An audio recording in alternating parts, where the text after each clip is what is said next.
City Commission meeting of Monday, July 10th, 2017. Let the record show that all commissioners are present.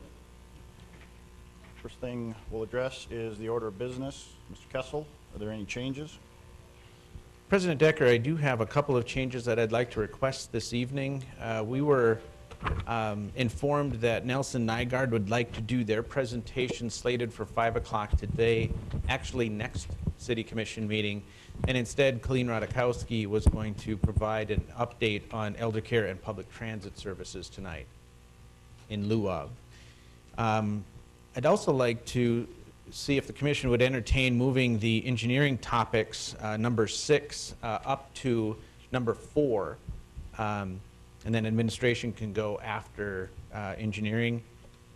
And then if we could add, we've been talking about the city attorney contract and how to fill that position. If we could add that also to the administration line item, that would be appreciated. Any objections by commissioners to the changes? Seeing no objection to the changes,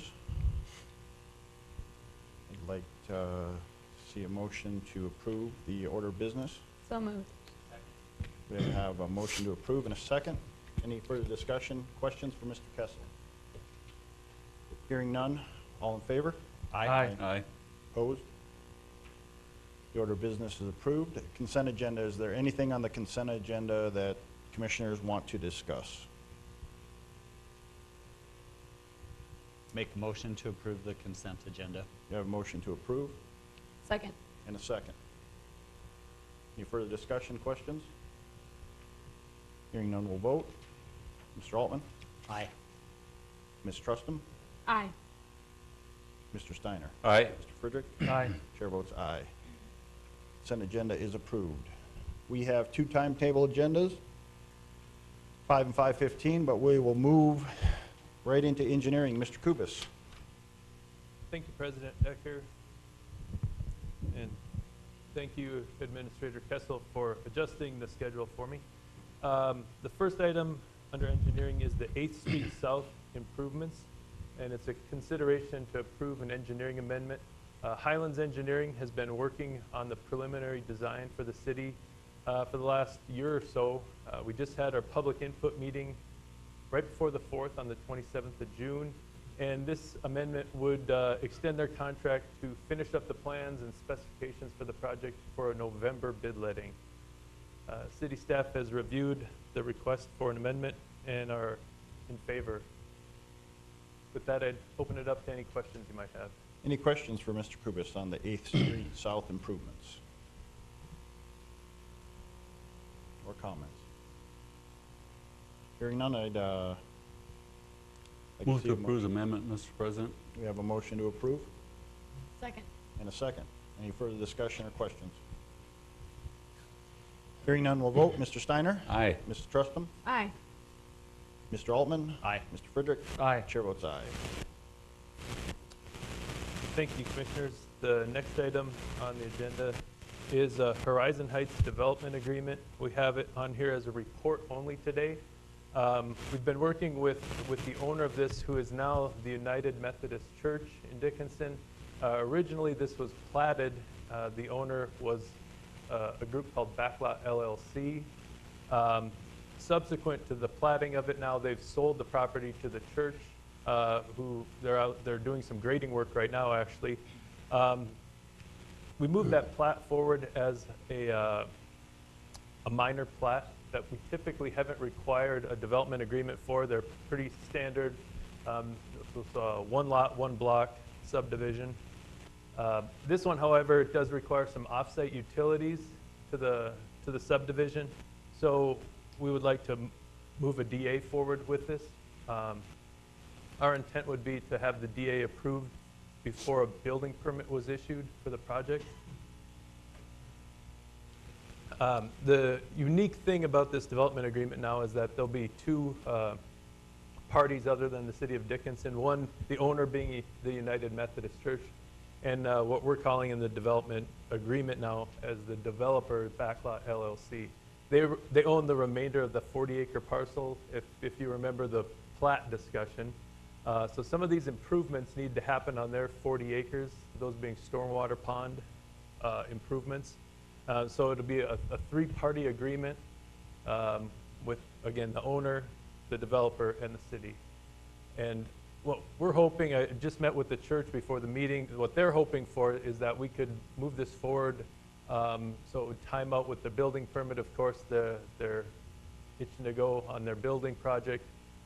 So if there was no major objections to this, if it would be possible to make a motion to have the final details worked out between staff and the applicants, we'd be happy to do that, and then have the agreement ready for the mayor to sign whenever those details are worked out, which I think are very, very few at this point.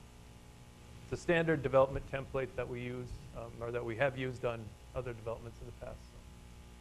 Any questions for Mr. Kubis on this agreement? I guess when you brought up the stormwater storage, is there anything in the area that they can, you know, we had talked about like regional ponds, so we don't have a lot of these little potholes. Right. Is there anything in that area that can be tied together to make one big pond, or? Well, to a smaller degree, that's what we're attempting to do with this development agreement. Instead of having a pond for the church's 5.5 acres, it would be a pond that would handle that runoff plus whatever runoff would come off of the remainder of that 40-acre parcel. So it's small, but it is regional in the sense that more than one owner's property will drain into that pond. Now, are we gonna set it up that they retain water to a degree, rather than the old system where we have these ponds that are kind of just mosquito breeding grounds? Or You know, we certainly can. Our ordinance always has left that option open. So it's definitely a possibility that could be done here if that's the wishes. Right now, that property is outside the city limits, so okay. you know, we can work out a final detail on that. I know their engineers are working on it right now. So. Well, I'm comfortable with it, so I don't know, rest of the commissioners. Ms. Kripe, for this agreement, do we need a motion? Mr. President, I'd move we approve the Horizon Heights Development Agreement. We have a motion to approve the agreement Second. and a second. Any further questions? Mr. President, would you mind having the motion amended to allow Engineer Kubis some latitude with some of the wording? I believe he said that the Okay. substance will stay the same, but. I would amend my motion to include that. Okay. Thank you. I'll amend my second. Okay, any other questions or comments for Mr. Kubis? Not, we'll vote. Mr. Steiner? Aye. Mr. Friedrich? Aye. Mr. Altman? Aye. Mr. Trustum? Aye. Chair votes aye. The agreement is passed. And then we have one more report, Mr. Kubis. Yes, the last report was for an amendment to our truck route in town. Couple moving parts right now with the truck route, and I apologize if it didn't get on a slide. I think it was in your packet, but I can give you a.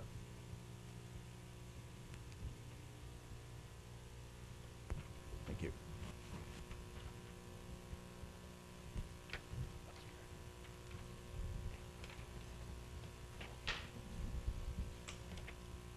So the truck route, as it is today, was approved in the summer of 14. A lot of things were in the works in the summer of 14 and have since been constructed. So on the left-hand side or the west side of this map, our truck route today still reflects 30th Avenue West being our recognized truck route, and then up to what's 33rd Street in the county. Of course, since then, we've built a few things. The State Avenue Bridge is constructed, Exit 56, and the permanent truck route north of Exit 56. We did recently have an agreement with the DOT, a memorandum of agreement, recognizing that the official Highway 22 truck bypass route would go west of town and include driving on those improvements I just mentioned, the State Avenue Bridge, out to exit 59, then up to exit 56, and north on the permanent truck bypass. That's all kind of highlighted in the bubble outline in red.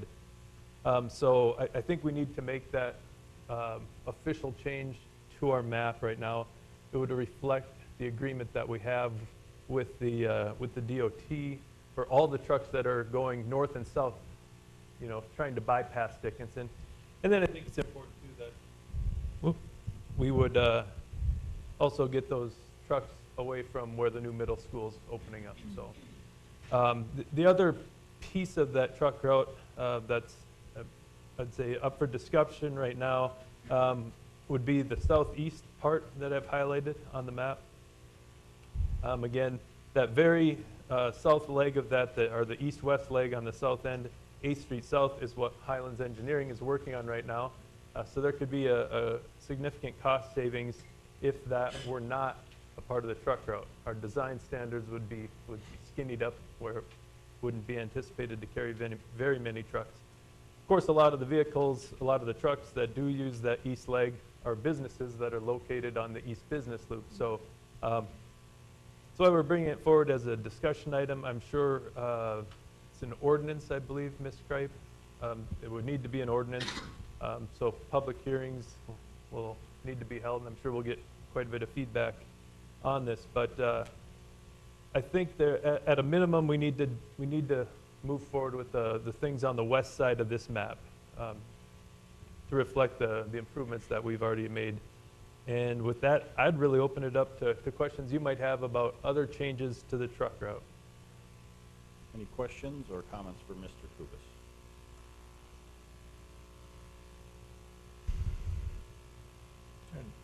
I personally think this makes more sense Right. than, I mean, we've talked about it before. We back trucks up on Villard trying to take a left there to go down all the time. And then if there's a train sitting there and they're backed up into the street, I mean, I think it makes more sense to direct them out to the new off-ramp, or to the off-ramp there, exit 59. A good railroad crossing is a big component. I think, I don't see it necessarily, but I would think a lot of that usage has already trended to the west just because of an improved crossing over the railroad tracks. Do you think we'll ever be at a point where we'll see a light on that off-ramp? I mean, it's starting to get hard to turn left there now, you know? At exit 56 or exit 59? Yeah. Yeah, I would sure hope so. I mean, it just, and it goes uphill, so you almost can't see the cars coming over, you know, Right. as you're trying to left out of there, so. It's kind of the old, what I call the old rural design of a DOT overpass. They're all kind of the same, just like that. And when you get more traffic on there, it's, you know, it's not grain trucks anymore, it's cars, and a little harder to see with the guardrail, so definitely. But I personally would be in favor, especially with construction costs on 8th. And then I always think on Villard there, it's just an accident waiting to happen. Right. And we haven't had a bad one yet, so. I know it was particularly bad when we were bringing the windmills down that way. I mean, those trucks were long and they were backing traffic way up on one lane, you know, so. Yeah, we during that process, we set an official, unofficial with our length restriction in Dickinson at 180 feet. That's the distance really between the tracks and Villard. And if something would ever happen where a truck would have got caught up on the tracks or got caught up on Villard, they'd be hung up on the tracks too if there was an accident or something. So we did. Well, a we did lot take of that into our consideration. complaints are from that south half of that east side also, Right. regarding the truck traffic. Well, like I said, we'll have to open it up for a public hearing if we move forward with an ordinance change. So we'll, Now, that industrial zone off on the southeast side there. Yep. That, they'll still be allowed to come in and out with whatever local traffic, right, for their. correct. Whatever. Well, again, we could reword the ordinance, Right. but right now the ordinance sets the route, Right, and I think it also states, in paraphrasing, but that you're allowed for a delivery to make, to leave the truck route in the most direct fashion possible, or safest, I guess, could be too. But so yeah, KLD if they needed to, the fastest way to the truck route, KLD is that subdivision on the southeast. If 8th Street Southeast was not a part of the truck route, that half-mile stretch would still be the quickest, most direct To the route truck route, yeah. for them to the truck route. So. And I think taking 30th out too, going up to 21st there, Yeah, it's just gonna cut down on, especially once the middle school Right. starts up. yeah, that just cleanup work that Right. we need to make, yeah. So, Mr. Kubis, if a farmer south Highway 22 wants to take a semi-tractor trailer to the Gladstone terminal, with the removal of the truck route on the southeast, he's now going to have to go to the west side and get on the interstate and go all the way through the interstate to the north now, correct? correct, yeah. Okay. Which is what we've been trying to do for, same thing if you're coming from the north. Exactly. We want to kick those people and use the truck route. Yeah. We understand it's a great convenience for some, and it's not as great a convenience Yeah. for others if you're trying to go east, but Yeah, the southeast route is really not a truck route. I mean, if it's going to be a truck route, it needs millions of dollars put on it to be done right. Right. I mean, well, what the DOT did, probably was 35 or 40 million dollars of a true bypass to really exactly, get out of town and buy the width that you need. yeah. We worked with the hand we were dealt here, I think. Yeah, for that kind of money, just to move it, 2.5 miles to the west, we can do that. Run them 2.5 miles to the west and down. I think what I'm hearing is bringing forward what we need to do, and I think we'll get it done.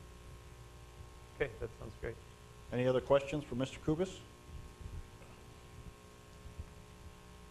Thank you, Mr. All Kubis. right, thank you.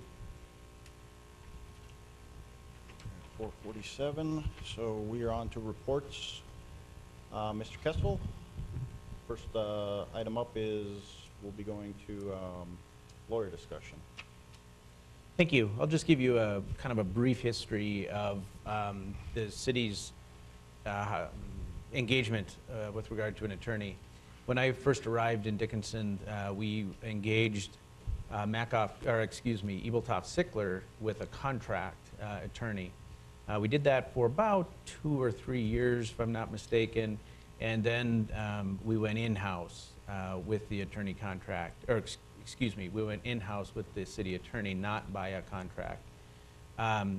We've been in-house ever since then, unless we've had gaps in employment like we do today. And we've since had a couple of those gaps where we've engaged contracted city attorneys. And so Ms. Winko from Makoff Kellogg served us in that capacity during an interim, and now Ms. Kripe is doing the same for us today.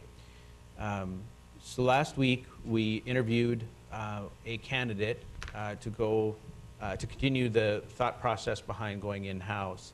I think everybody who was able to meet with them has had some favorable comments. So the question before us today is, do we want to move in-house or do we want to pursue a contract? If we do decide to go in-house, and why this wasn't on the agenda specifically is we weren't completed with those interviews yet, and so we wanted to have more feedback from City Commission. That's what you requested that at your last City Commission meeting. He will provide, assuming that we can come to an agreement on terms, a 30-day notice. That's what his desire is with his current employer. And so there would only be a short lapse in time between the conclusion of our existing contract and the beginning date in which he could start his employ here at the City of Dickinson. So that's why we moved it up to this commission meeting as opposed to following it up at the next one. So that's kind of a brief history of how the City of Dickinson has engaged attorneys throughout the last about 10 years or so. And I'll stand for any questions that you would like to have me answer. Any questions for Mr. Kessel? We had talked last time about kind of cost, from contract to in-house. I mean, Sure. if we put a number with benefits and everything that kind of give us an idea where we would be at and what we budget for outside of Yep. contract. Yep, that's a great question. Obviously, we haven't made an offer, so I can't tell you specific, but I can tell you a general range. First of all, the contract that Ms. Kripe had provided was $160,000 for services, approximately 2 hours a day plus time off-site that would have been included.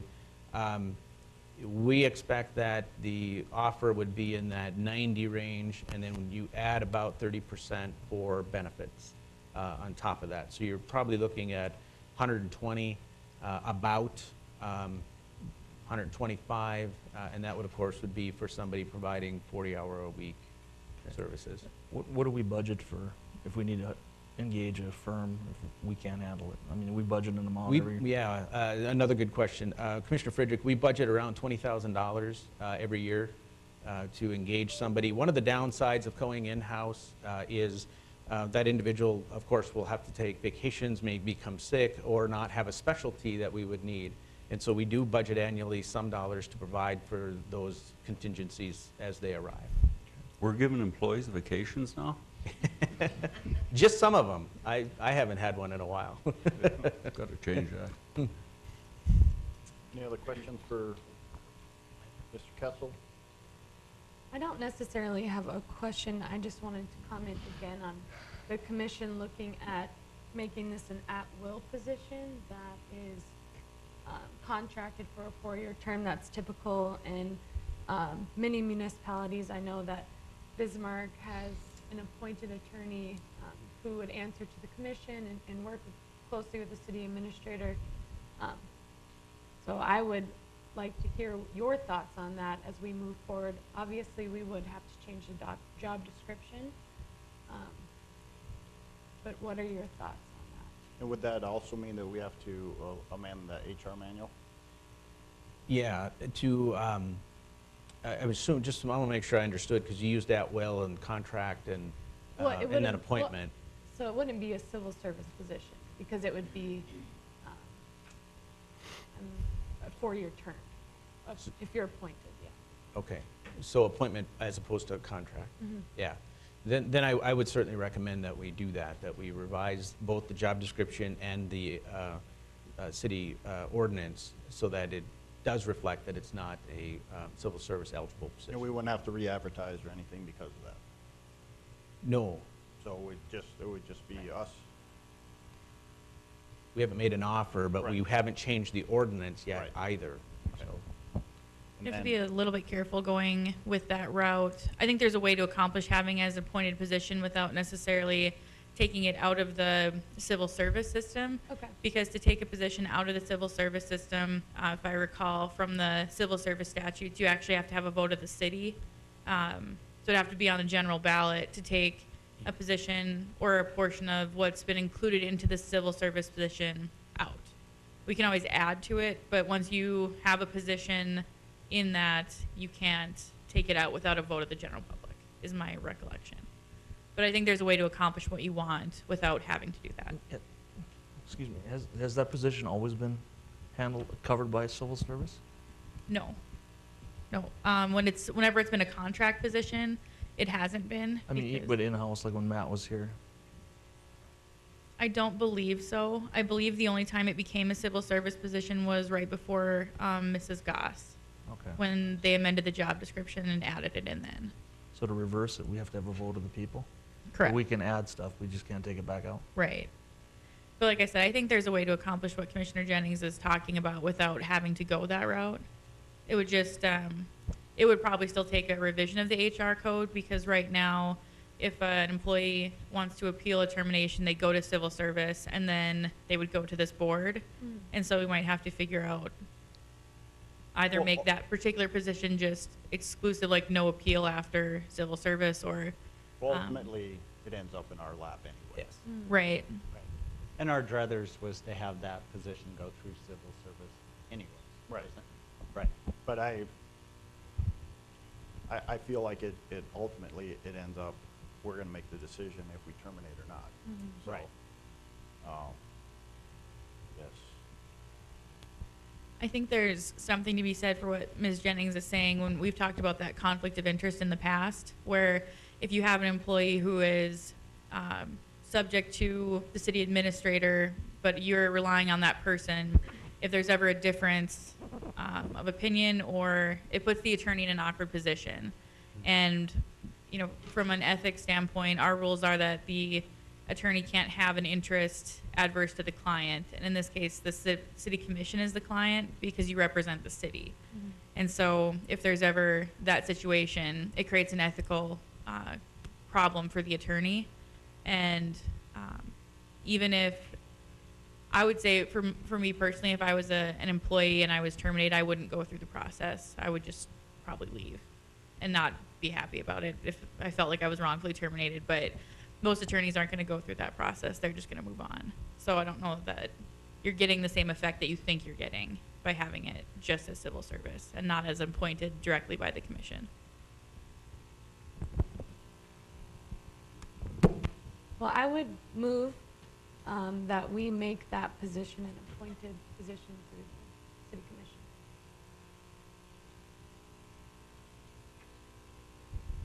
We have a motion to make it an appointed position, I'll second that motion. and we have a second. Just a little discussion. So just quick math here. So we're about 137, we figure, if we hire in-house compared to about to 160, but we might not use that 20,000. I mean, do we use that 20,000 every year? No, we don't. Okay. We've not used that 20,000. I don't remember a time when we've used the whole It's just 20,000. there just in case. Just Okay. in case. Well, the last time we would have used it is when we hired for the Goss case. Correct, civil service, Okay. yep. So, and this just making it an appointed position is not still making a determination if we're gonna go in-house or remain. So, if I'm correct in that, we're just voting on to make it an appointed position. So we have a motion to make it an appointed position with a second. Any further discussion? So, Ms. Kripe, can you walk me through the pros and cons again of appointed versus how we currently have it? Sure. So right now, if the city administrator has the power to terminate the city attorney, anytime the city commission and the city administration might not be on the same page, it puts the city attorney in an awkward position because they're essentially beholden to someone else other than the client. Okay. And so that's where it creates that kind of awkward relationship for the attorney. So the appointment makes sense to you?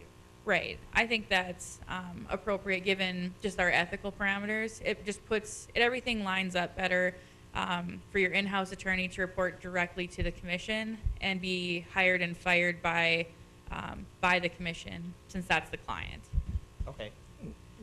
It's, Is it a common practice? I mean, Yeah. is there other cities that do that? Yeah, in I a believe. council manager form of government, yes. Okay. Okay, so we have a motion and a second to make the city attorney position an appointed position. Any other questions, comments?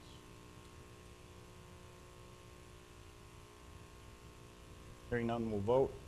Mrs. Trustum, Aye. Mr. Friedrich, Aye. Mr. Altman, Aye. Mr. Steiner. Aye. Chair votes aye. Become an appointed position. Now back to the discussion, in-house or the contract. And my understanding from an email that I've received, that Ms. Kripe, you have wished to withdraw your offer? So that kind of eliminates that.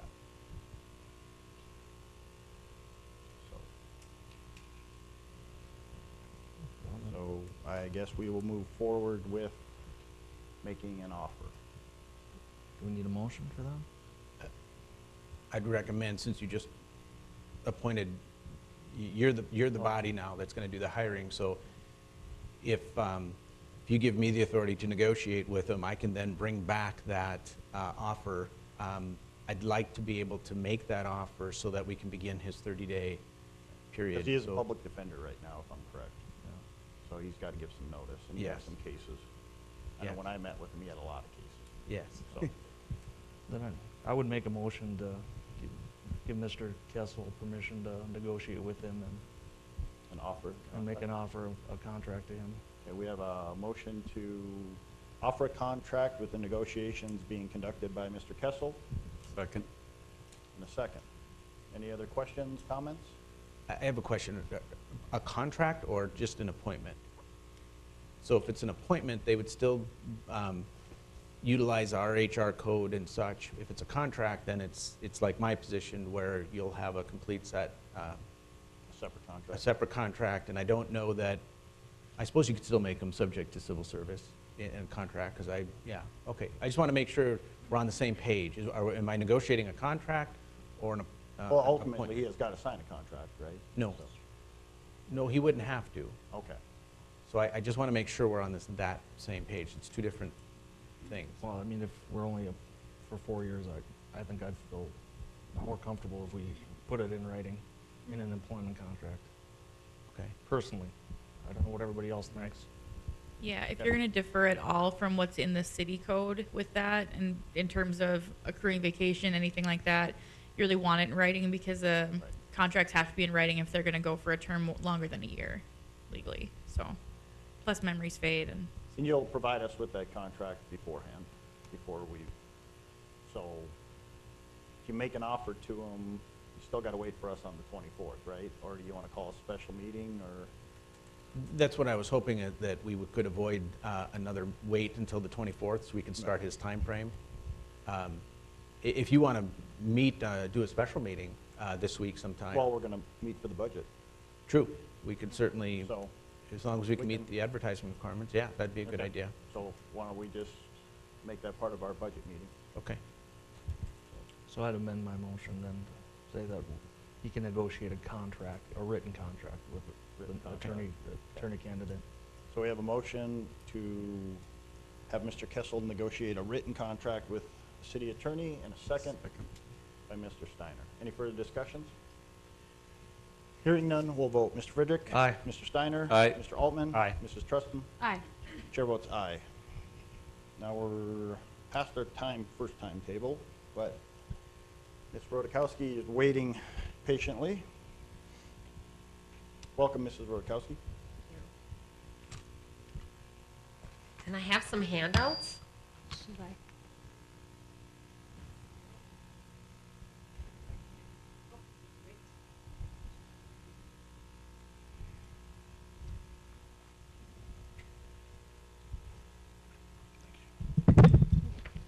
Does it work that far? Do I leave it there? Okay. Okay, well, good afternoon. My name's Colleen Rodakowski. I'm the Executive Director over at Elder Care and Public Transit. Here with me today is Erin Humphrey, if she could stand. She's the Assistant Executive Director. And I also have Muriel Hurt. She is one of the Elder Care Management Board members. And I'm here today because a couple weeks ago, we finalized a contract between Elder Care and the city. And part of that is us giving a report. So we're giving you a brief report here of 2016.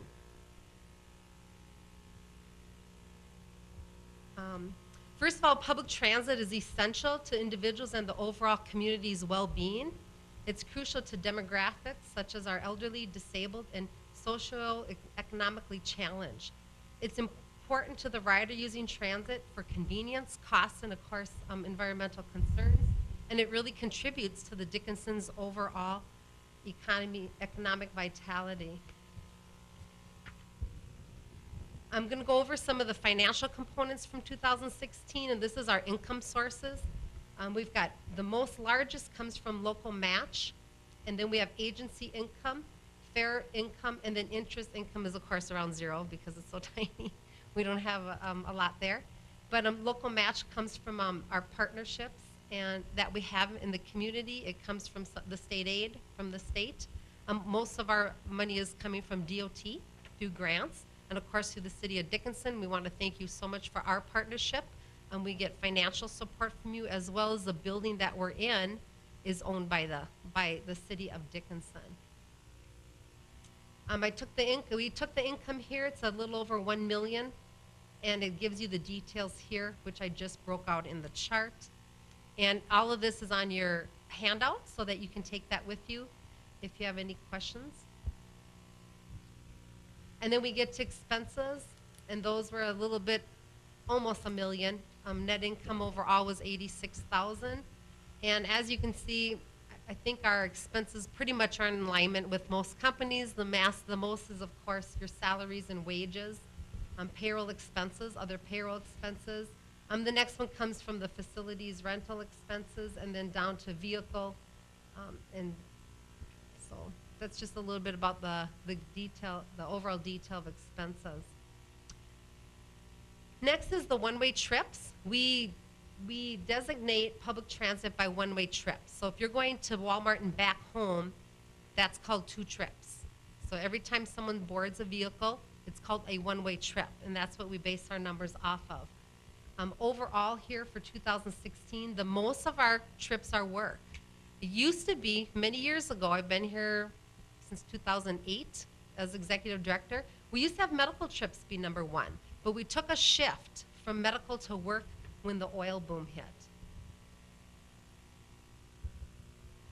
And the importance of transit, I just want to reiterate how much it's important because it connects people to employment, to shopping, to social events, to employment. And as you notice that we're doing more of that. What I'd like to do next is I'm giving you some comparisons from the past years.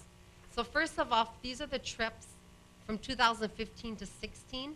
We saw last year a drop in the work, and it went a little bit in everything. About 1% went up on the other ones. So work dropped, just a 3%.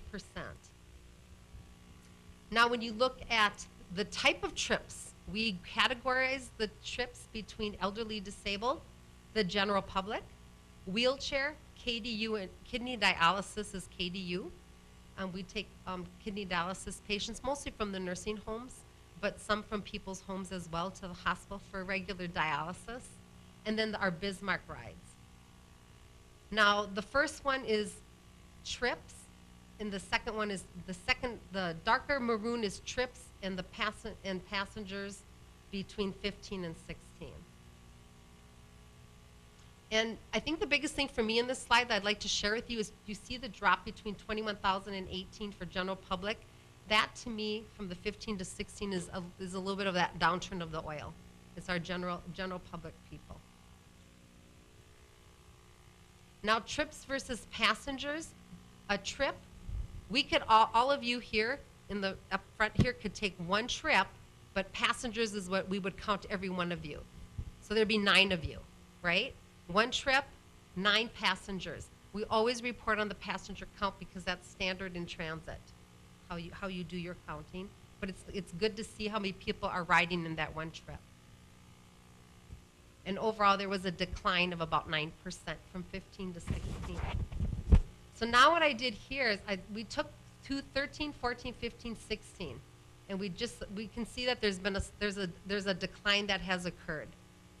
And I've got the next chart that I'll explain what I feel some of that decline has been happening from.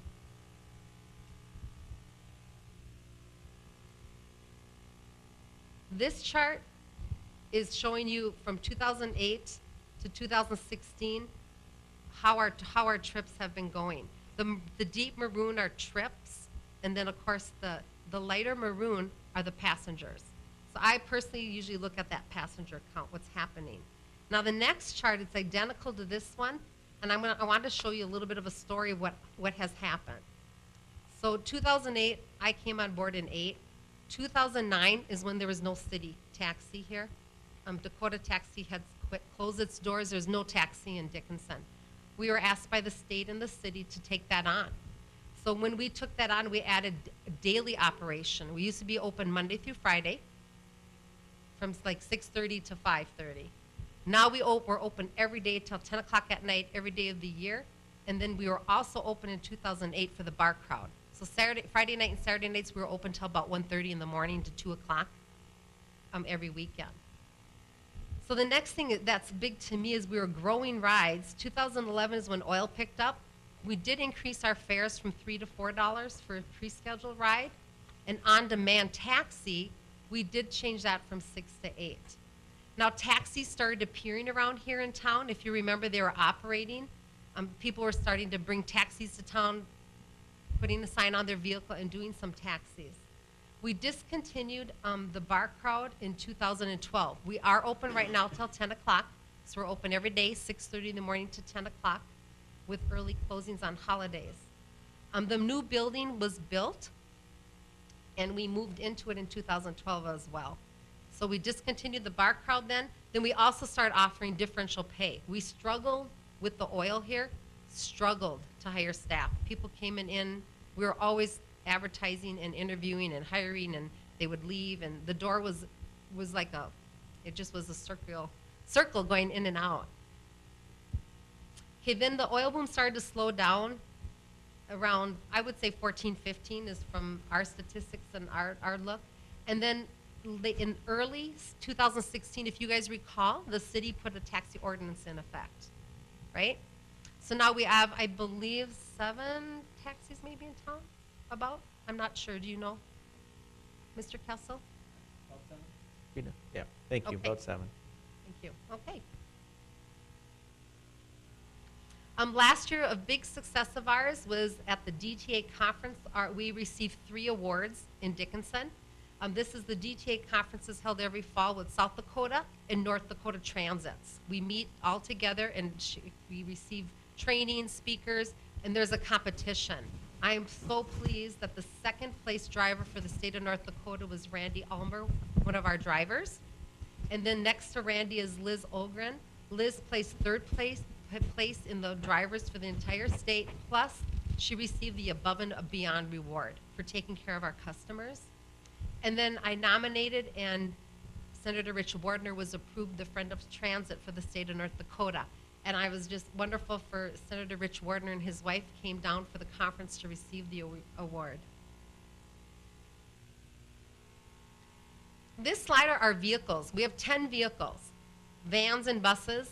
I just want to draw your attention to a few items here. The yellow at the top, I have them with the total mileage down to the smallest mileage. And the 3 yellow at the top are buses. We are in need of buses. I have a grant right now with the state to purchase 1 bus, which I will be doing shortly, and I'm hoping to get 1 more grant for another bus. The biggest challenge we have in the state, really, legislative-wise, this last year was tough. You know, our funding for operating and administration has, I think, greatly maintained. Our challenge is replacing fleet. It's the capital money that we need.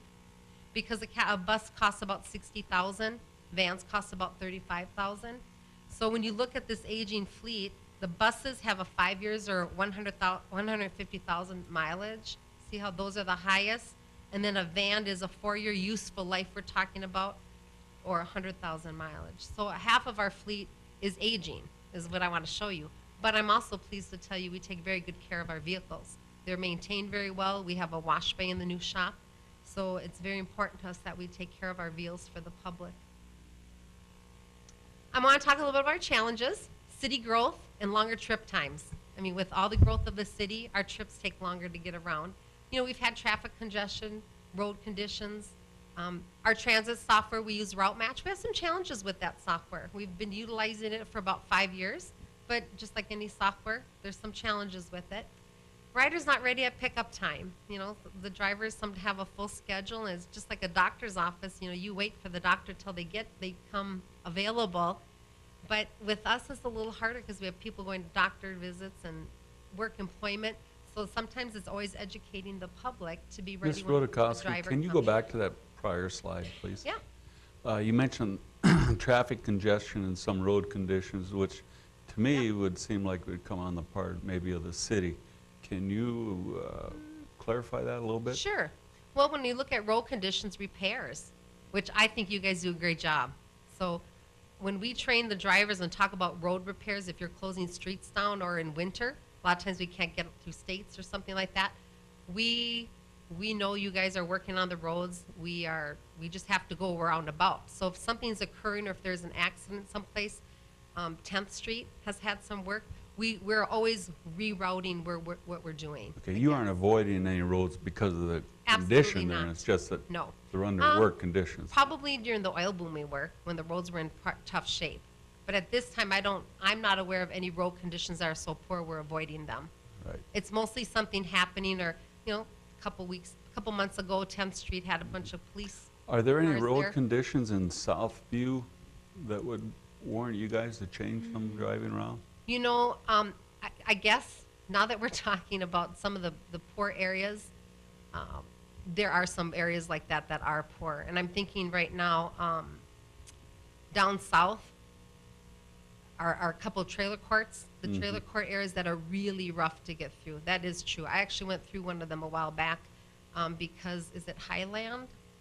Which we had the same complaints So, with the yeah. ambulance and the garbage trucks, because, Yes. you know, their roads are kept up by Southfield. They're not, it's not the city's Yeah. responsibility. But I Correct. do think it's something Yeah. we're gonna have to address That- in the future that as is- a board. That is true, what Commissioner Steiner's talking about. Yeah.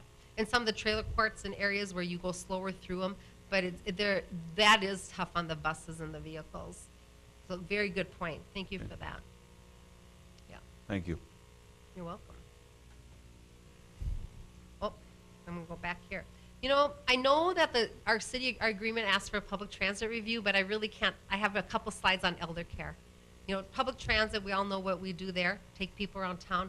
Elder care is public transit is a program of elder care. And elder care has 26 meal sites. We have, and I just wanted to tell you some of the challenges and successes that we have. Challenges we have there is keeping our meal sites open for staffing. We are really struggling in the smaller towns to find cooks to replace cooks that retire or leave.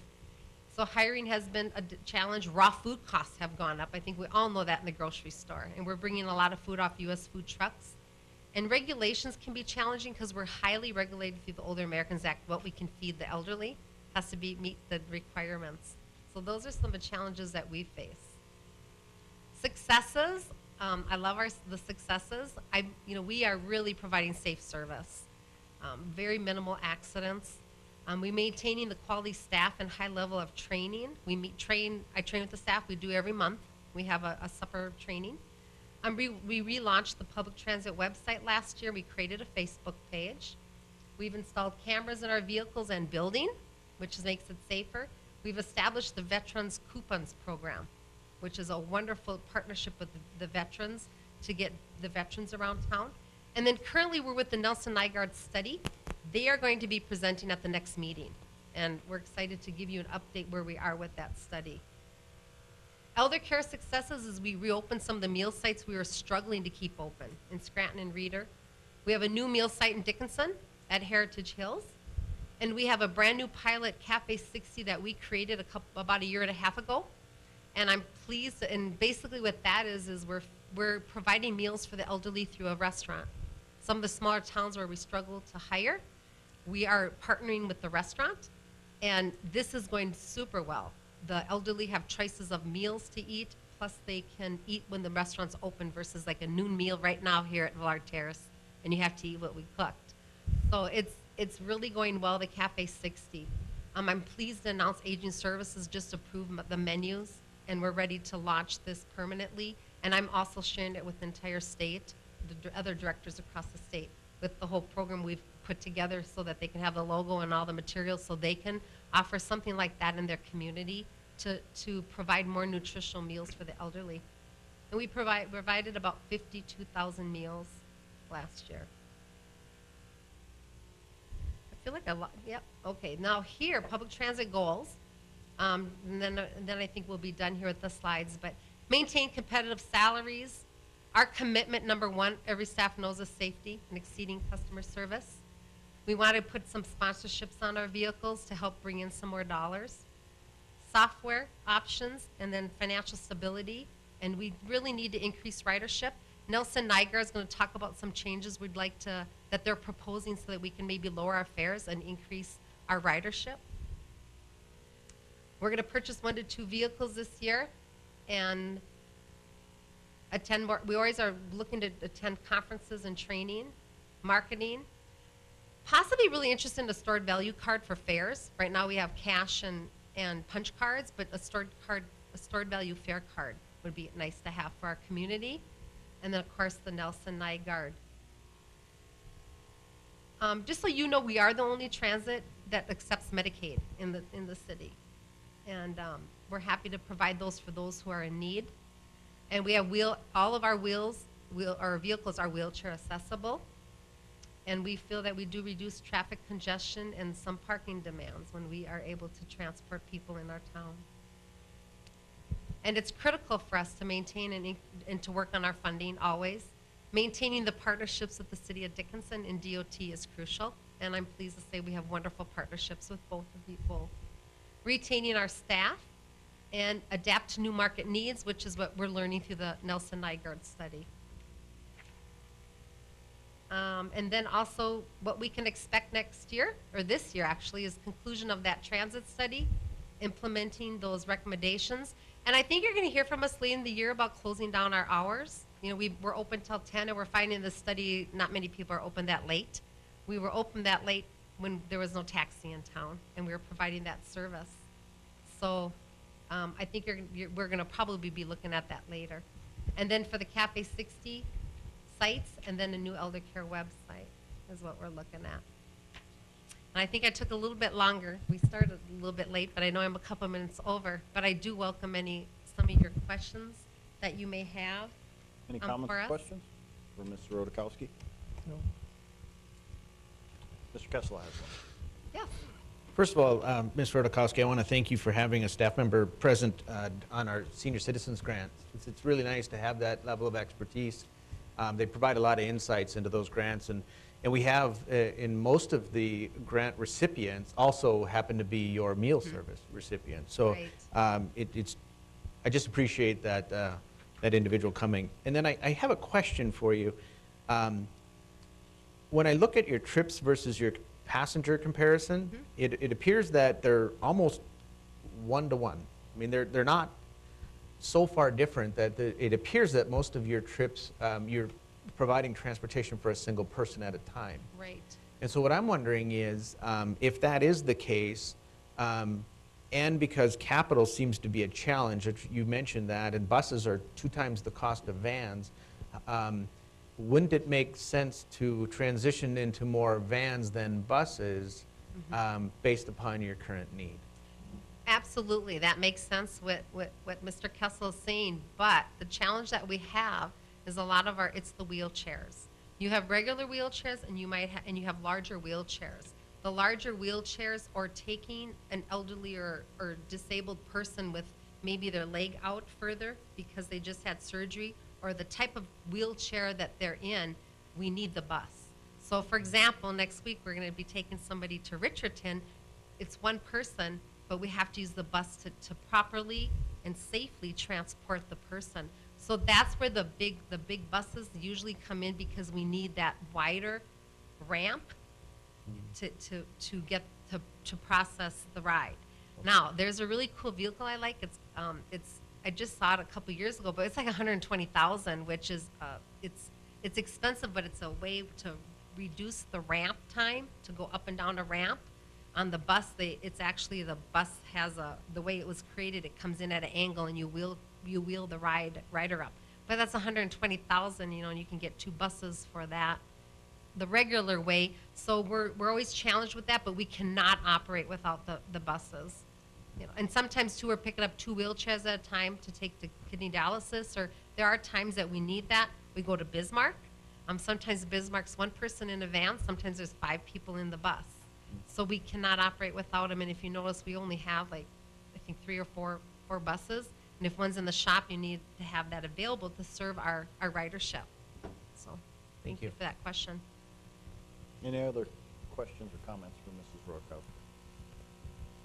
Mrs. Rodakowski, I've been to many of your meetings, so I know how hard you and Aaron and your staff work, and I think it's really neat for the public to get to see more in depth what you do within your organization. So I just wanted to say thank you, because it's a great service that we have in our community.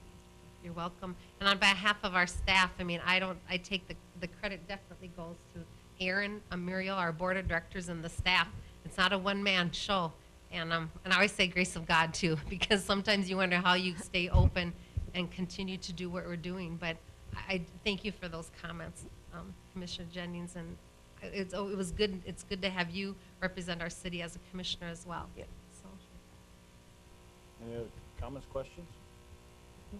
Thank you. You're welcome. Next up, we have a public hearing, CHI St. Alexis. Ms. Craig?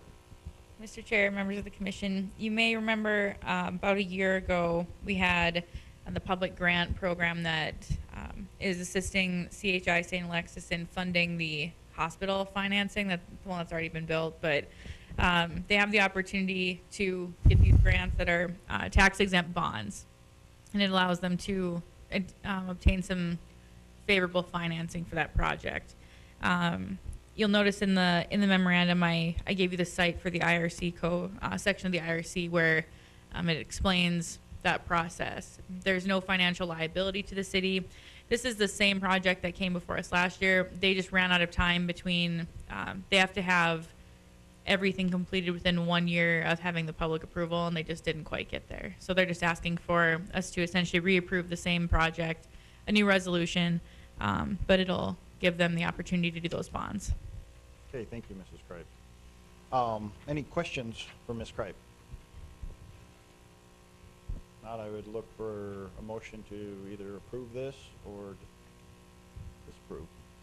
Make a motion to approve. A motion to approve. Second. And a second. Any further discussion or questions? Hearing none, we'll vote. Mr. Altman? Aye. Mrs. Trustum? Aye. Mr. Steiner? Aye. Mr. Friedrich? Aye. Chair votes aye. Resolution is passed. Okay, we're back to Mr. Kessel. You have. Mr. Chair, I'm sorry, we didn't open it for a hearing. Okay. Yeah, if we Oh, approve the resolution, but it not the says it hearing. there, so. Okay. We'll open it up for the public hearing. If anybody from the public wishes to come forward, has any objections or any comments about this resolution, please come to the podium and state your name. Seeing no one, we'll close the public hearing. Are we good with our resolution still? Yep, And that was approval of resolution 08, 2017. okay, thank you. Sorry about that. Okay, we're back to Mr. Kessel, administration. You have a thank you note? Thank you, President Decker. I mentioned earlier the Senior Citizens Grant Program, and we had a couple thank yous from the New England Senior Citizen Center and the Rame Pioneer Center, who were recipients of that grant. You know, the whole goal of that program is to try to allow seniors to stay in their homes as long as possible, and certainly our partnership with Elder Care proves fruitful. So, just a reminder as well that we have our budget retreat on Thursday at the Public Safety Center, and we'll begin at 8 o'clock. Public Safety Center this year. Yep. All right. That will conclude my items then. Okay, thank you, Mr. Kessel. Next up, we have the fire department.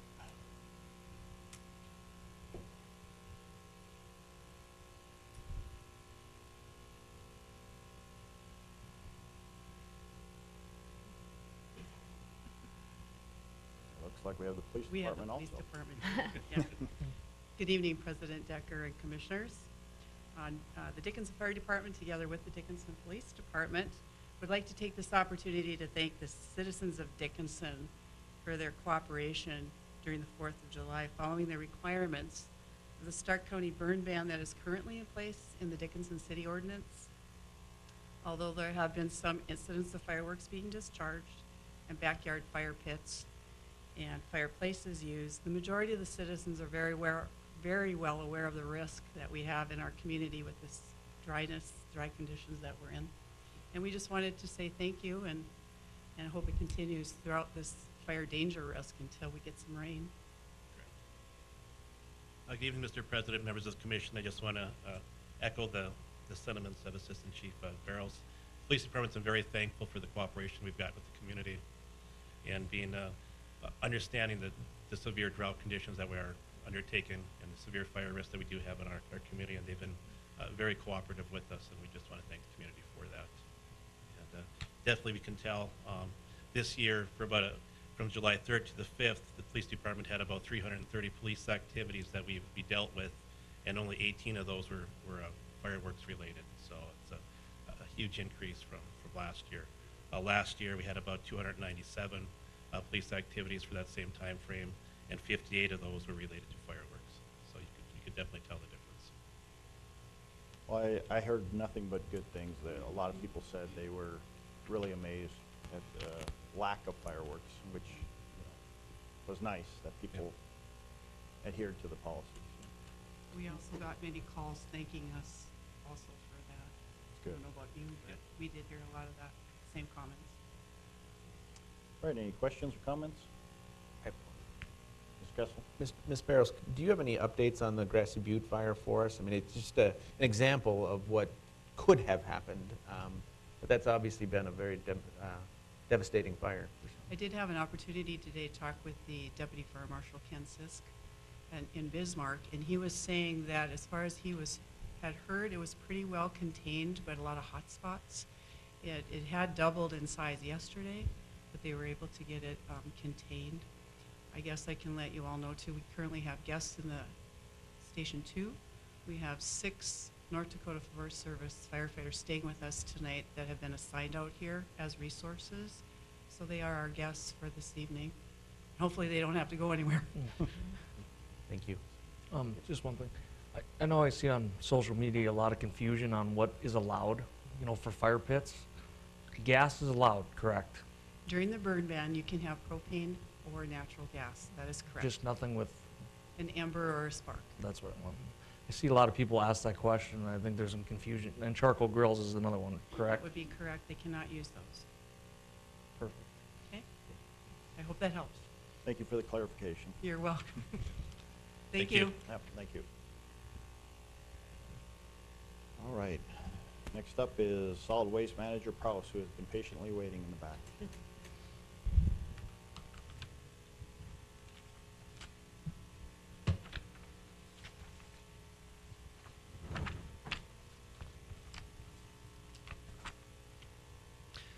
Good evening, Mr. President, fellow commissioners. I have several things to bring up tonight.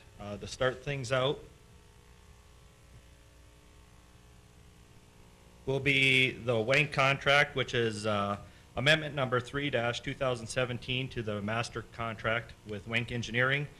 This is a contract to provide a soil survey for SPGM. It's a suitable plant growth material for our landfill. As you're aware, we inherited a large abandoned coal mine, and the biggest thing that we'll do is we'll run out of dirt before we run out of volume. So this is to go forward and try to find suitable materials to help us with our final cover and closure when it gets to that point. They'll identify adequate topsoil and subsoil locations for the landfill for final closure. It's a detailed plan for the removing, stockpiling, and maintaining of SPGM for future closures. That material does have to remain on site until final closure is completed. It is a permit requirement that we had just received in December of 2016 by the Department of Health, and the initial cost is $9,700. All right, any questions for Mr. Prowse?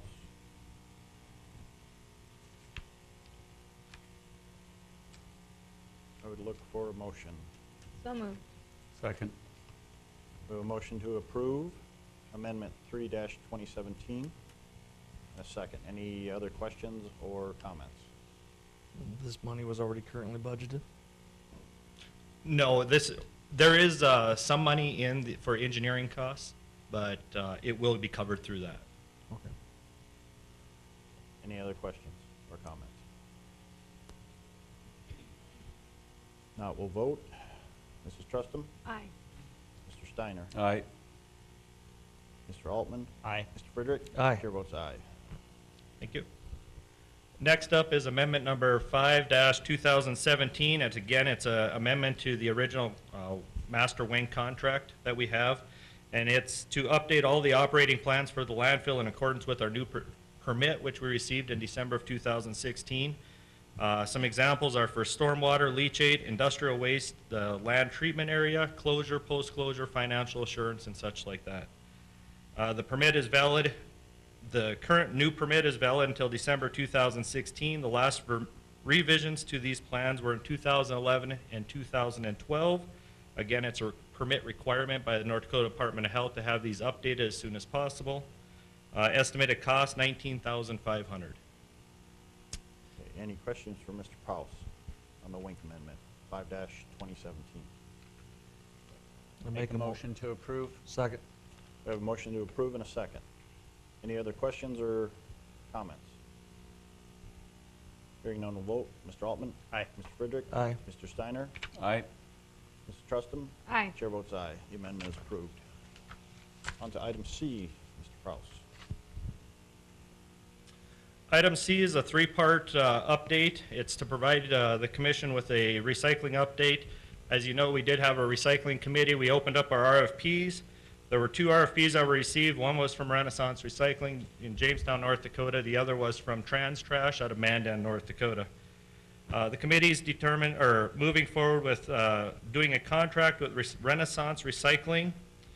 Reasoning behind it is the facilities are located here in Dickinson. They have a substantial public outreach program, which includes some in-molding labels on the containers, some flyers, radio, newspaper ads, magnets, public seminar, school, door-to-door school visits and such. They had a lower cost to the residents. They also offered a revenue share to the city of Dickinson, which is a 25% per ton basis after the commodity basket reaches over $50 a ton. And then the biggest concern was the travel with the other RFP respondent that we had. We're looking at a tentative start date of November 1st, 2017. And what the proposal will provide is a 96-gallon container to each household, every other week pickup, which will fall on the same day as the trash pickup. They're going to process the materials into bales, which will be located at a transfer facility that they're building in Dickinson. They already found a building, and they're looking to move in just a baler to bale the materials. And then they'll haul those bales to Jamestown, where their MRF is located, for separation and preparation for marketing purposes.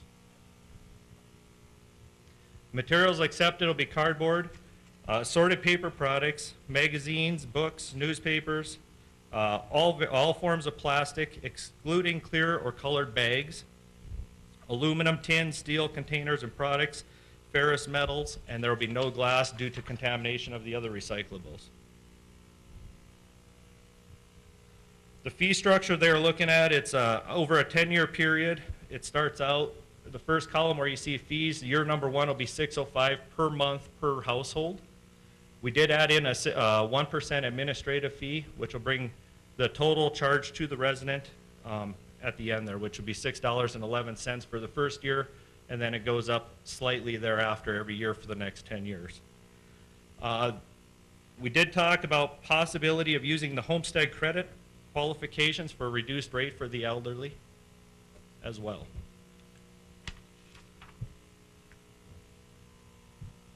The fees may slightly change. We're looking at doing an implementation of 2 phases. Phase number 1 will be the single-family residential, including the trailer parks and as well as duplexes and city facilities.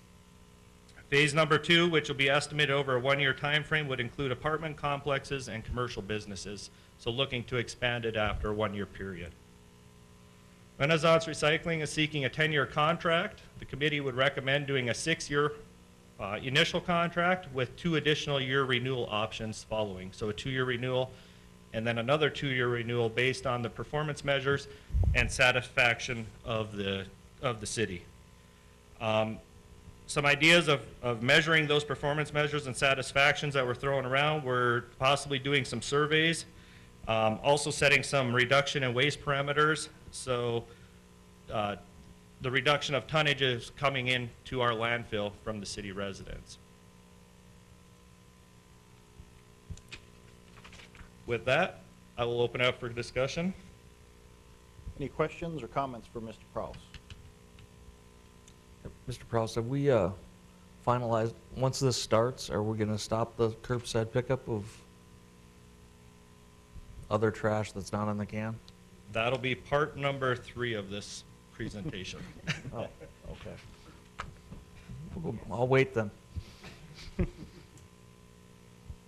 One of the things I would like to add, Mr. Proust, we have 23 communities that utilize our landfill, correct? Correct. And how are we going to encourage those communities to recycle as well without, you know, encouraging our residents to do so and then allowing other communities to bring trash not sorted and recycled? Upon discussion, I think the best way possible would be to do an increase in the landfill tipping fees for outside communities. If they encourage, or that would encourage them to use it, if they do provide us documentation they are recycling, then we could look at reducing those fees. Another comment as well would be, once we do integrate apartment complexes, there is an opportunity to reduce those costs, the monthly fees, is that correct? Correct. Correct. That would be phase number 2 of the whole plan, which we'd look at over that 2-year period. So it would start out as year number 1, as I had showed you guys, and then it could possibly lower down. The cost sharing is another opportunity for reduced rates as well. Yes, it is. There's a lot of opportunity. I mean, those numbers definitely aren't set in stone. The numbers are very flexible. I'm actually working with Ralph Friebel from Renaissance Recycling right now, trying to come up with different ideas and thoughts for our apartment buildings and also commercial businesses. Thank you. I think for your outside communities, you're going to have to increase their cost a minimum of $6 a month, what you're charging the people that are going to be paying that amount in town, just to be fair. You know, so we might as well get that out there, that the rates are going to go up $6 a month. The way we charge our outside communities is per ton from the various haulers that bring into us. So it's a landfill tipping fee is what it would be. So we'd have to adjust that fee, which is at $44 a ton right now. Okay. So you had suggested to possibly just raising it $10. It was, Yeah. yeah, we had just some open discussion. Right. And then if they provide us with documentation, you know, if they get on board and start to recycle, we can look at reduction on that fee. Well, we want to reduce the waste, Yeah. either way. I going mean, the into ultimate landfill. goal is putting less trash in our landfill, Yes. so. Any other questions for Mr. Prouse? Comments? I guess the next step is you will bring something forward so we can have a public hearing. If that's what you guys would like, yes. Mr. Kessel?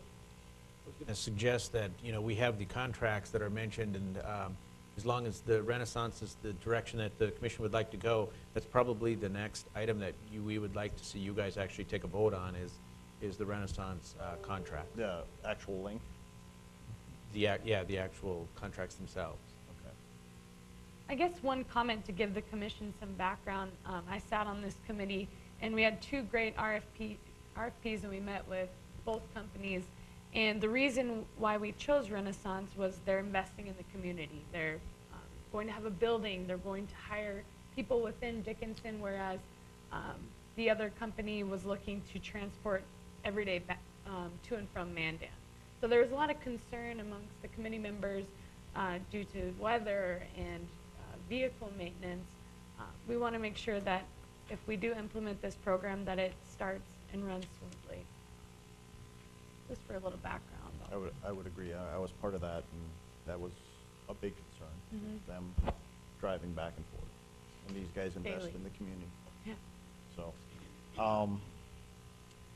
so you would look, I guess we'd look for a motion to approve tonight, or you're gonna bring the contract next? Correct. We'll bring that later. There's no required motions tonight. We just want to make sure that we capture your thoughts so that when we do get to the contract stage, that it reflect what you desire. Are all commissioners comfortable with the 622? I think I am. Yeah. Because you know, with the 10-year, that, it gives us a chance to grade them, and, you know, we look I at like them. that idea. Okay. All right, thank you, Part- Mr. Prouse. You're welcome. Part number 2 is going to be the replacement of 300-gallon alley containers with personal 96-gallon containers. With the recycling program coming on board, we'd definitely like to, city staff would definitely like to see this change take place. There's approximately 2,400 households, or about a third of the city, that's affected by the alley containers.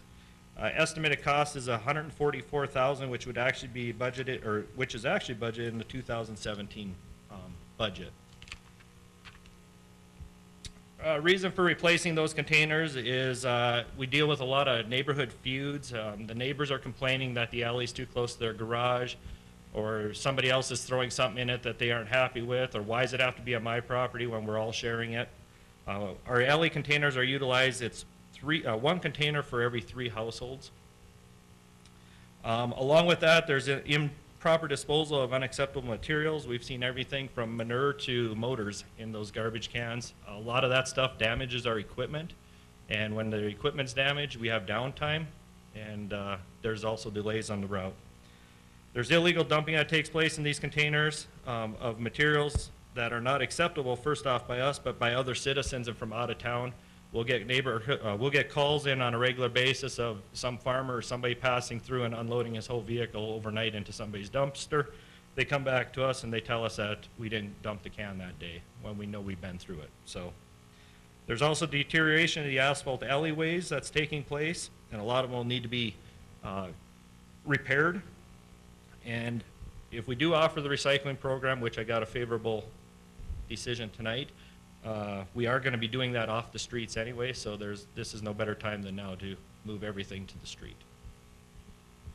Mr. President, the only concern with that is, what about these people in the older neighborhoods that have a 4-foot retaining wall in the front of their house?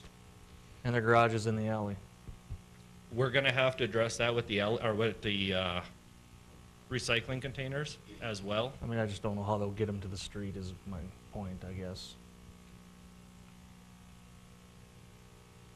Right now, a lot of the dealings we're having with is there's a lot of low lines, power lines, consolidated lines that we're actually starting to snag with our trucks, and every year they seem like they start getting lower as well. So we're going to have to address it when we move to the recycling program. So as I said, I think now is the best time to address the whole problem at one time. I think that's a valid concern. I mean, there's a lot of older neighborhoods that have 3-foot, 4-foot retaining walls, and the garages are in the alley, so.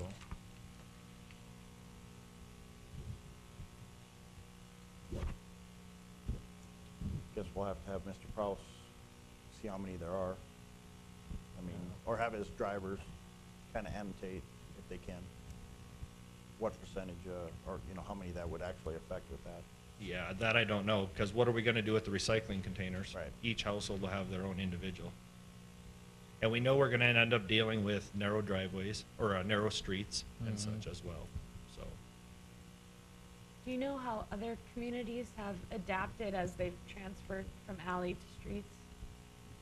I haven't done a whole lot of research on that. I know there's some communities that are just dedicated 100% to alleys, but there's a lot of communities that are going away from them, and it's due to the exact same reasons that we're dealing with.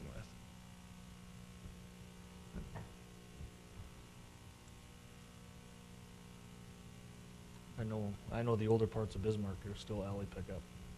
I mean, you have individual cans, but they're still alley pickup, so. If we have a problematic area, would we be able to run maybe the alley pickup We with could the entertain smaller it. cans? Yes, Yeah. we could entertain alleys in those areas. Yeah, just- We'd have to switch to individual cans, though. yeah. Right. Yes. I just worry about an 80-year-old little old lady trying to push her can down the retaining wall, so. And keep in mind, when we do go through the alleys, we're dealing with a lot of eaves from the buildings, the hangovers, fences, trees, a lot of shrubs, fences. So a lot of the alleyways are narrow, so that's going to limit your abilities of where you're going to place that container as well. Not talking about what's overhead at those same areas. Okay. I think we've got a good step forward here. Right. so. Part number 3 is, just as Mr. Friedrich had said, the elimination of the rear load collection route. That's the truck that actually comes behind and picks up all the extra materials that are placed beside the container. There's a duplication of services. The city now provides 96-gallon containers to the residents for automated trash collections. Additional trash is placed beside the container for collections by the rear load truck at no additional cost. The materials are non-recyclable when they're commingled, and it's being fair and equitable to all residents. I guess with adding in recycling as well, each household will have now 2 containers, which is doubling their space that they had available in the past. So it's physically intensive labor and manpower. Automation, or the side load collection system, was implemented into the city to eliminate the amount of manpower needed, which was 1 employee per truck. Currently, we are running that plus the rear load truck operations, which requires 3 additional full-time employees and often doubles during the summer months when we're extremely busy. There's some safety issues and concerns that go along with it. There was an increase in injuries to the employees. 50% of the injuries in 2016 were related to the rear load truck operations. They included back-related injuries, sprains, cuts, punctures, all due to repetitive motion and not knowing what's actually inside the materials, or inside those bags.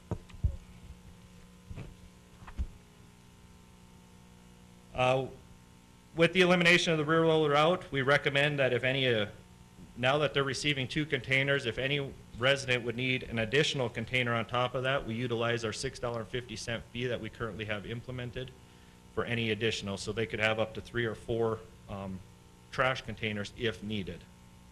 That would bring our revenue back into the city to pay for that truck or for that purpose, again, being fair and equitable to all of our residents. All materials are acceptable at the Baylor building.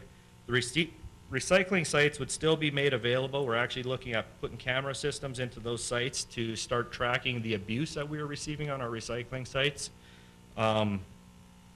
Again, we'd encourage residents, rather than putting their yard waste and such on the streets, the leaves on the streets for us to pick up and dump into our landfill. We're talking about saving landfill space by moving to a recycling program, utilize these recycling sites for their yard waste so we can take it to the landfill to start turning it into compost materials to assist with our final cover when we go to doing closure at our landfill. We are recommending doing a spring and a fall cleanup event. Right now we do a spring event. For our department, it really doesn't change a whole lot because we provide the service every year. I know other communities, they provide a spring and a fall cleanup where they'll go out and they'll clean up anything that's out there, but it's only for a short time. We're recommending 2 weeks per event. So a total of 4 weeks where we'd go out and pick up whatever the residents have to dispose of. And then the employees that are actually running those rear load routes right now would be reassigned to other duties within the department. We're probably going to end up looking at redoing some of our routing system. We'll have to put a different truck out, another automated truck to that nature, which we have on staff already to help with the volume as we get rid of the LE containers. So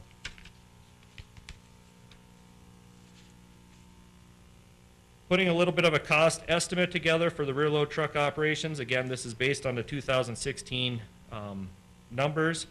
Fuel, we spent about $4,500. Maintenance, $7,000.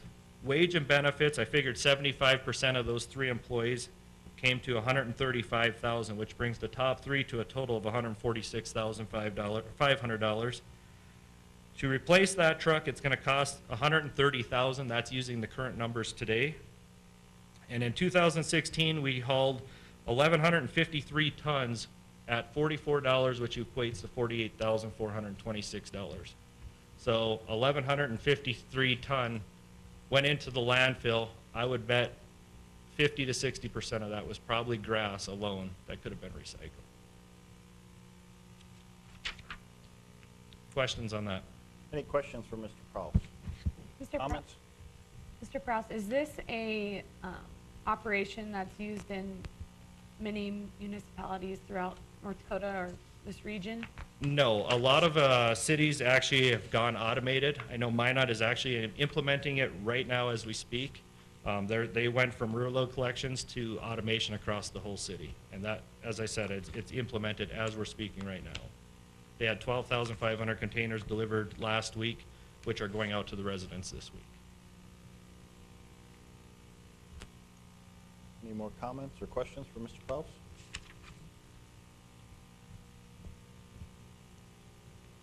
Well, hearing nothing negative, I guess you could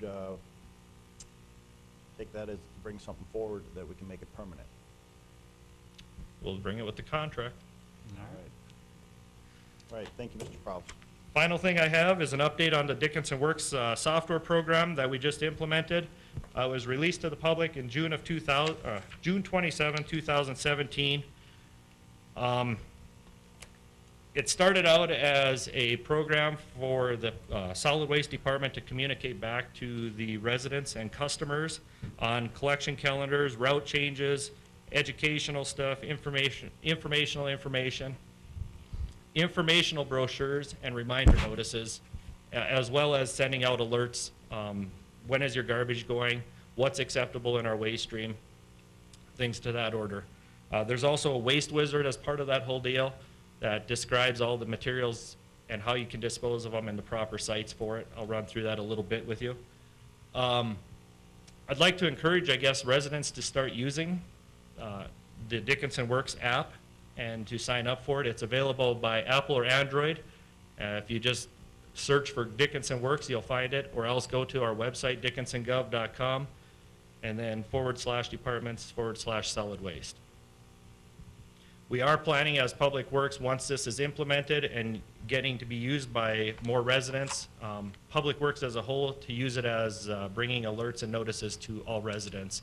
If there's a water break, when we're out doing our snow removal or snow plowing, street sweeping, things like that. So we're looking to expand it. We just want to get people used to it and using it first as an asset to solid waste. Just a little update of how it works. If you log into the website, I believe there's a pointer on here. Yes. If you log into the website, it'll ask you for an address. You enter in your address. It'll automatically come to this page right here. The My Schedule, it shows you down here what your trash collection schedule is, the days that it goes. If it happens that your schedule is on a holiday, it automatically will route it over to like the Wednesday when we pick it up. You have the Waste Wizard, which you can type in any product that you possibly can think of. It'll tell you the proper waste disposal stream, how you can dispose of it, whether it can go into a trash can, whether it can go into the recycling container, or anywhere else. The Waste Facilities tabs describes all of our facilities in solid waste, from the Baylor building to the landfill, all the way through the recycling sites. These are any PDF documents and such that we would print off or create, we could post out there to the public to view. The how it happens, this basically describes our department, and then if you ever need any help, there's a help button as well. If we have any special events that come up, or if you click on any of the little links when it's your trash day, it gives you also different ideas. Make sure the can's out at 5 o'clock in the morning, tells you what's acceptable, tells you the distance to where you can space the extra trash beside the can, and such like that. Any events or alerts also would get automatically sent out to you if you did sign up for the notifications and and messages. The statistics since July 6th or 2017 are as they are up on the board. I did go back in and look this morning. The widget views, which is the web app views, went up by about 50 visits. The unique households went up by 30 visits, and those are the actual addresses that are searched. Service alert contacts, those that have signed up for alerts, went up another 20. The mobile app installs have went up another 15. Active reminders, meaning the number of people that are actually requesting the reminders, went up 18, and the PDF downloads went up to 13. So people are viewing it. This weekend obviously did very well. Again, we'd like to encourage residents to start using the Dickinson Works program. Questions? Any questions for Mr. Prowse? Comments? I don't see any or hear, so thank you, Mr. Prowse. Thank you. Next up, we're going to planning. Planning Director Hadley. Thank you, Mr. President. I have a final plat for you, Eagles Point subdivision. It's Resolution 09-2017. It's a 3-lot subdivision on 90.5 acres of land, and the parcels range from 12.5 to 40 acres in size. The Planning Commission heard this item and approved it. Staff would recommend approval as well. Okay, any questions or comments for Director Hadley? If not, I'd look for a motion to either approve or disapprove the final plat of Eagle Point subdivision. Move to approve. We have a motion to approve. Second. And a second. Any other comments or questions? Hearing none, we'll vote. Mrs. Trustum? Aye. Mr. Altman? Aye. Mr. Steiner? Aye. Mr. Friedrich? Aye. Chair votes aye. Plat is approved, or the resolution is approved. We have no reports from Building Director Schwint. Any comments, issues of concern from the commission? Hearing none, nothing from the commission. If there's anything from the public, please come forward. If there's a city concern that is not on our agenda. President Decker, Commissioners, I just want to clarify my past comments. You got me thinking about the fire call. So I did some checking, and we've been looking online, and that fire continues to grow, and it's only 15% contained, not mostly contained. So our thoughts and prayers with everybody out there, and hope everybody stays safe. I was hoping that was good news, because before we got here, I heard it was going pretty good. Yeah, So, and they're concerned about the winds picking up this evening, Right. so. Thank you. thank you for the update. Anyone else from the public that has any concerns not on our agenda? Please come forward, state your name. Hi, I'm Jessica Uran with Happy Hounds Doggy Daycare. I have some pamphlets for you guys, if I can hand out to you, and I'm just here Give to... them to Mr. Kessel, he'll pass them Okay. out. I don't have enough for everybody, I just have enough for the commissioners and 2 extra. Okay. Those are just the points I'm going to talk about today, and then I also included the pamphlets that Planning and Zoning all received in case you guys are interested in any information. I'm open to questions too at the end. So I'm going to try to make this brief. I appreciate your time that I can speak with you here. I know you're all very busy. I'm here to ask for an extension to a July 21st deadline for my business was given to shut down at its current location. I'm asking that this deadline be extended until the Planning and Zoning Committee and City Commission, excuse me, makes a formal decision on my pending special use permit application. Planning and Zoning decided to deny my special use permit application and gave me a July 21st, 2017 date to shut down or move my business. When I provided the city with notice of my intent to appeal the decision to City Commission, the city told me via email that I couldn't appeal because it wasn't a formal decision. However, the shutdown date still stood. My husband and I started this process in January and had our application and check-in at that time. We were then asked by the city to hold off on submission for internal communication due to the city trying to classify where to put us in the special use permit area, or possibly changing, adding to the city code, since a business like this doesn't fall into any current categories. We modeled the business after an in-home child daycare, which we believe our business most closely relates to. I'm not saying you can classify children and dogs on the same spectrum. I'm simply stating that Happy Hounds Doggy Daycare is like those similar home businesses aspects, such as traffic, noise, insurance, etc., which is why we didn't apply for a special use permit to begin with, as we didn't think it was necessary if we kept it under 10 dogs, which is like the child daycare is in the city code. We were then asked to close July 21st and asked to not submit our application per city recommendation that Planning and Zoning will deny, and we will not get our money back, yet our check was cashed in February. This was after a Planning and Zoning meeting was held that we were not notified about or asked to attend, where this decision was made. We then asked to appeal that decision to the city commissioners, which we were told there wasn't a formal decision to appeal, so we must start back over, and that puts us at stage 1 with Planning and Zoning. We're on the meeting for July's agenda, which they plan to deny, and that is stated in emails that I've attached. But that won't put us back in front of you guys for an appeal until after the July 21st closing deadline, if that is official. We ask that you extend our date for closing until this special use permit application and appeals process is completed. The main reason for extension is we have looked into commercial and other real estate, and this business model is just not sustainable in another environment with the income we have to purchase that type of real estate. So if the appeal is denied, we will be forced to close our doors to the business. I've attached all the information to date, and I appreciate your review and look forward to getting to discuss this further in front of you in August, hopefully. We have currently been in business for almost 3 years with no formal documented complaints, and this has been verified with the city that we can find. We did an open records request after this process as well to make sure of that. We've also spoken to our neighbors, and they are willing to come in on our behalf to speak with you guys and support with our business remaining open, along with several signatures that we've received from people in the neighborhood. So I thank you for your consideration. If you have any questions.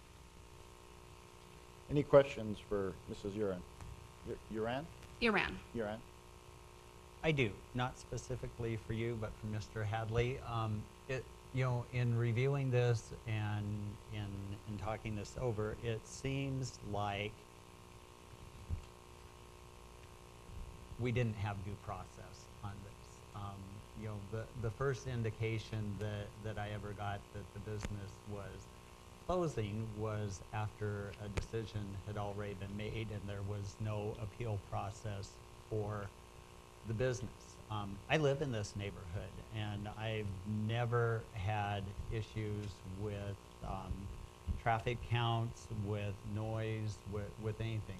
As she stated, it runs much like a child daycare, except it's a small number of dogs. And so what do we need to do in order to give this the whole process? Well, I believe the determination that the Planning Commission had was that this was not allowed use in R1, which would mean Mrs. Rand's request is basically under a home occupation, which we've actually determined isn't something that we would entertain as an allowable use in R1. For that to be considered, we would have to amend our code to allow that. And Attorney Quite, please correct me if I'm wrong, but I believe we would need to amend our code to allow this type of use in any R1 district with our current palette of allowed uses. Mr. Hadley, could she appeal to the commission and that permit be approved on a case-by-case basis without amending the code?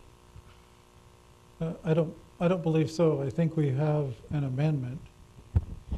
The issue is the zoning code. If you look in that part of the code, there's some tables that show what's an allowed use, that someone can just start a business out of their home and they don't need any approval. And then there's permitted uses, and then there's special use permits. And then if they don't fall into either one of those categories, it's just not allowed. And so what went through an extensive process at the city staff level is trying to figure out where does this type of business fit. And so we have a definition for pet services, and then we have one for kennels, and then of course there's one for childcare. But internally, the staff felt that this was, if it was going to fall into one of the defined uses, it was either pet services or a kennel. And looking at that chart, they weren't allowed. So that was the dynamic that we ran into. So if you would want to allow it in residential, we'd either have to change the definition to make it clear, because like the example with the childcare is different because there's not a cap on the number of children you can have in a home as long as they're of the same family, whereas there's a cap on the number of dogs you can have. So citywide, you're not supposed to have more than 3 dogs per household. And so that's the other issue we ran into, is that it's in violation of city code for the number of animals you can own. And then it becomes this disparity of why can she have 10 dogs at her house and an owner can't have more than 3? But would that be a violation? She doesn't own the dog. Yeah, it's just a little bit They're tricky. for hours, some all day, some for hours. Yeah.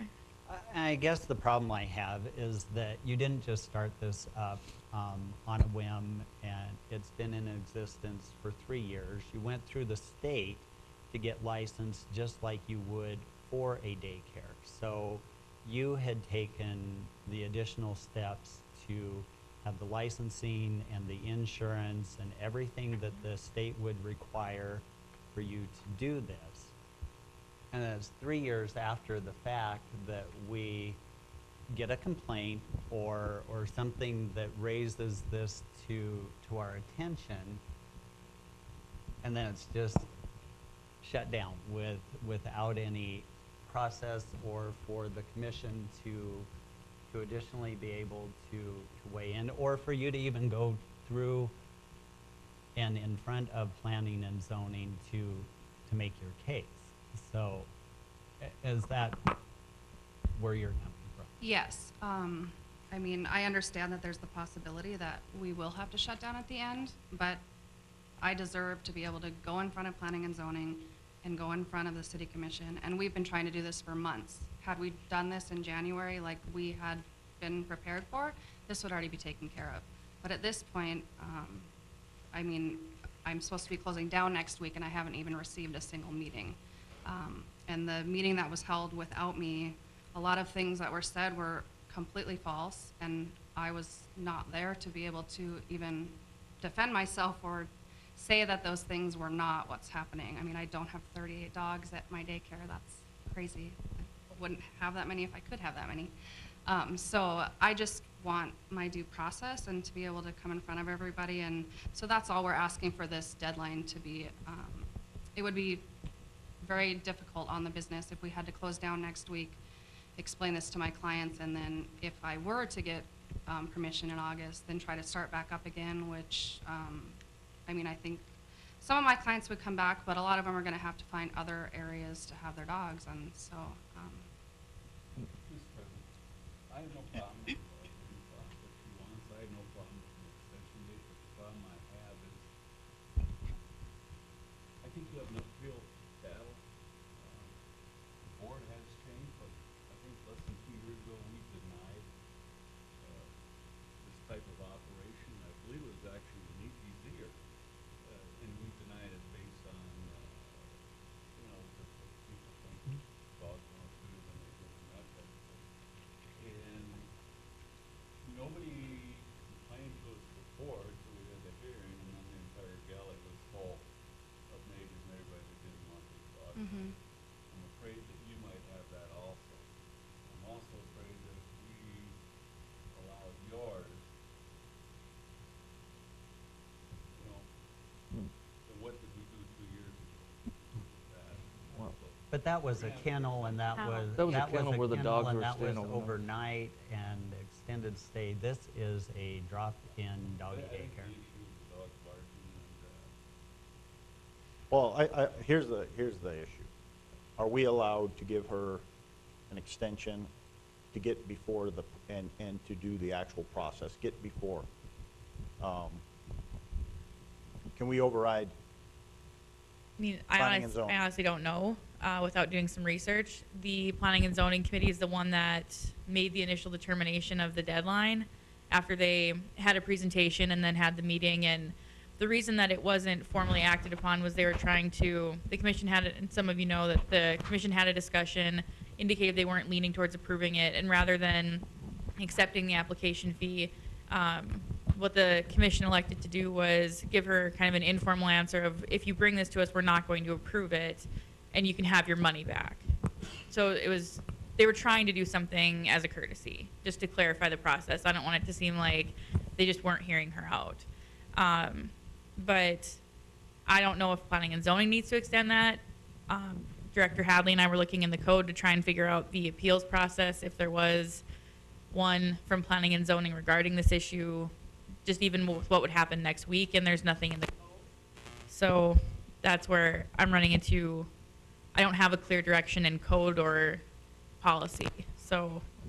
Well, whether it's in code or policy, clearly the right thing would be to give her the opportunity to state her case and go through the entire process. And like she said, she has rectified her mind around what the end result could be. That won't, you know, but at least you would have be able to go through the steps and know that you did everything that you could. And the next planning and zoning is next Wednesday. Yeah, and she is on the agenda. yeah.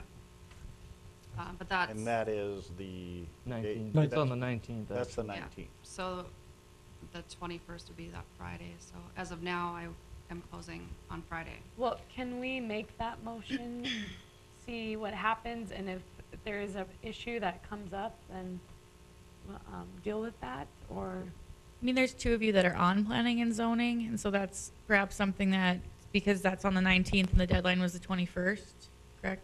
That maybe that's something that if that doesn't go that way, that you could extend the deadline at that level, and that way, at least it's at a consistent decision point. Or you can. Well, the problem is she wouldn't have an opportunity to appeal because the meeting wouldn't be till the 24th to appeal back to us. Right. If we did, I mean, if. Unless we, if Ms. Kripe was saying we extend it in planning and zoning. Right. To the 24th. Right. What if they don't? Then she doesn't have a chance to appeal. That's the only issue. And for me, from what I recall in this, is the reason we didn't take action on it formally is because it didn't fit in anywhere in our code. Right. So to actually make it work, we would have to actually rewrite the code at some point. Well, Mr. President, if I could interject real quick, the discussion was for a classification of the use. The discussion was not on the existing operation. Right. So We just didn't feel those two items can't be intermingled. We did not talk about this operation. We talked about this classification of use that we don't allow. So that's the only thing that was discussed. The application was never advertised, so we couldn't have had a motion to move it forward at that time. And staff basically came to the conclusion and presented to us that it didn't fall under home-based business. But, I mean, but it possibly could, yes. I mean, it's not clear. If you read the ordinance, it's not clear. It doesn't like say, this is what you can have in home-based business. I mean, it's vague. And child daycares, it says children, adults, or other uses So in our city code, we which, could fit it in. yeah. I mean, we're- it also doesn't allow for pet grooming out of your house, but I know there's several that are operating and have operated for more than 20 years Right? Yeah. in R1, so. Yep.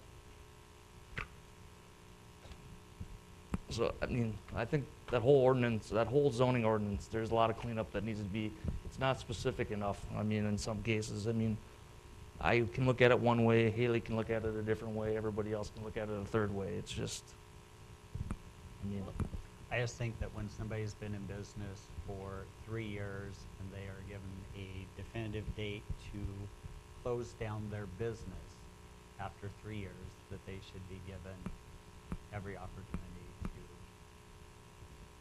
I would, What can we legally do to extend it? Or do we basically have to wait till the 19th? Like I said, I'm not entirely sure. We've been researching the code, and it's just, as you know, Commissioner Friedrich said, it's not clear as what your powers are. I guess my recommendation would be make the motion. If it doesn't have legal effect, then it's as if you didn't make the motion and you're in the same boat. Mhm. And then we can do more research outside the meeting. But at least then you've covered your base. If it does work and it is legally binding motion to extend that, then and essentially one of the neighbors would have to contest the legal validity of it.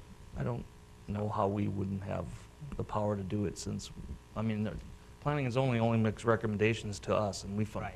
I mean, we make the final decision, so. Well, I would make that motion to extend Well, the deadline. I was gonna say I would entertain an extension till the end of August. Would that be, would you feel that's appropriate? Well, at least we'd give them a chance to get Right. both meetings in, so.